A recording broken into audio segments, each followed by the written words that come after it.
Do you expect Baker and the Browns to make a statement against Mahomes and the Chiefs? No, I do not. And they're not my Browns. Just because, as we've discussed, I drip in objectivity on the show. I think they're going to be very good. So I say they're going to be very good. I have only one team. It happens to also be the team with the best player, and they're the best team, and they should be the two-time defending Super Bowl champs, but instead they're the one-time defending Super Bowl champs. They'll get it back this year, the Chiefs. But we had a fact error on that screen, which I hate to do it to our guys. Those Mahomes numbers can't be right. Can we show Mahomes in September? It said 32 touchdowns, 0 interceptions. Show his full number. That can't be right. I know he's... Oh, that's right? Oh, that's in his career? 10-0? 9 yards a pass? 124 rating? 32 touchdowns? 0 picks? Seems good. So no, I don't... This is what I think is going to happen. I think the Browns are going to come into Arrowhead and get their teeth kicked in. And it's going to be a good measuring stick for them to see how far they have to come.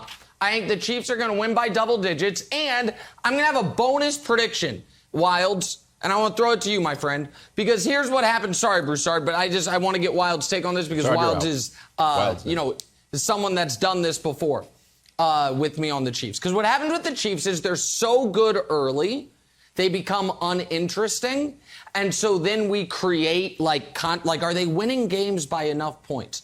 My prediction is it is when the Chiefs beat Washington in Week 6 to get to 6-0, but play them close. That's the blueprint game. It'll be right after Washington loses to the Chiefs, but it's like 20-17 in an ugly Chiefs victory. That's when we'll start Chiefs Blueprint Week, which is one of my favorite annual traditions of, blueprint's out. Here's how you stop Mahomes and company. Just wait for it. So no, Baker and the Browns Wilds won't have a blueprint, and it'll be ugly because you have a motivated, angry, healthy, loaded Chiefs team. I think Browns' second best team in the conference, but it's a big gap. So I'm excited for the game, but I don't think it'll be a compelling game. Well, here's the thing, Broussard. You know what Kevin Stefanski has? The blueprint.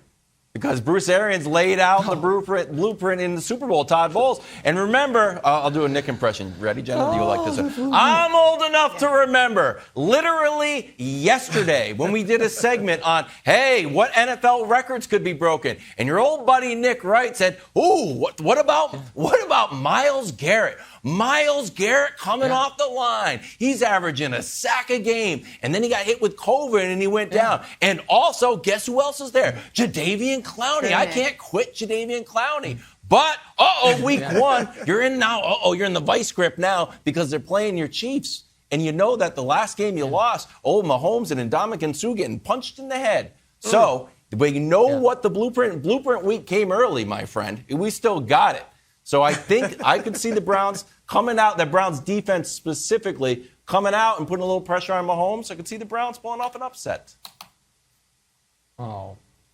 Nick, I imagine you want to respond to that because he did sun you on that. No, I want to hear you. Want to defend that? I want to hear you. No. Myles Garrett will have a great season. No, Myles Garrett will have a great season, but it'll start in week 2. Maybe I'll have one sack on Sunday when they're down by 17. But no. The Myles Garrett take is not in conflict with the Patrick Mahomes Chiefs take, for the record. But go ahead, Broussard. Well, let me say this. All those numbers you guys threw up to support Nick's take, they mean nothing. Yeah. Freddie Kitchens isn't coaching. Hugh Jackson isn't coaching. I don't even remember who their quarterbacks were. Tyrod Taylor and the like. None of those guys are here. This is a new regime from the front office to the coaching staff to the roster. So you can throw those numbers out. I think they've actually lost 16 straight openers. Throw it out the window. And throw Kansas City's out the window, too. Because as Wild said, now everybody is more prepared to play the Chiefs. Now, I'm not going against the Chiefs.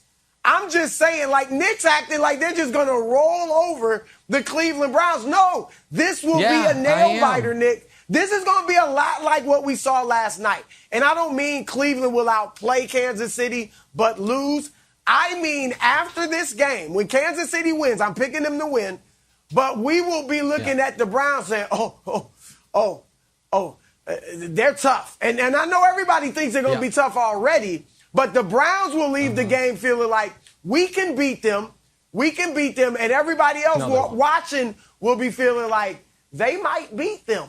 They might beat them. So the Browns are going to play them tough. I think that will be the statement, but they won't beat them.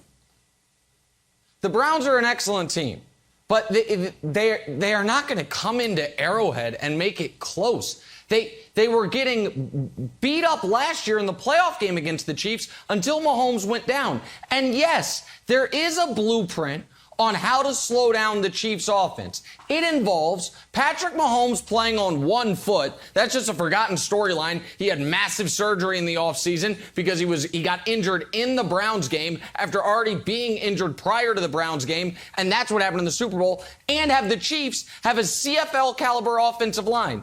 If those things happen, you can beat them. Unfortunately for the league, those things aren't the case right now. Mahomes is healthy. The offense is healthy. They have a rebuilt offensive line. I think the Browns are an excellent team. This isn't shade on the Browns. But prior to the Super Bowl, the Chiefs with Mahomes had won 25 of 26 games. Beating the Chiefs was such a big deal that the team that did it, I think they're hanging a banner in their new stadium. I know they took victory laps around Arrowhead before their season went off a cliff after those victory laps. Like, we've seen this team with a healthy Patrick Mahomes and a healthy offensive line lose once in 22 months. Once. The idea that the Browns are going to make it close, no. You know who will make it close, Jenna? Teams later in the year when the Chiefs are bored. Those people will make it close. And this isn't me being a homer. This is just a cogent, emotionless analysis of the team with the best coach, the best quarterback, the best wide receiver, the best tight end, the best safety, and arguably the best home field advantage in the sport. And this game's in Arrowhead, back with fans again. Thanks for watching. Subscribe here to get the latest from the show. Also, be sure to check out more of the best clips from First Things First, or go watch a few segments from our other shows on FS1.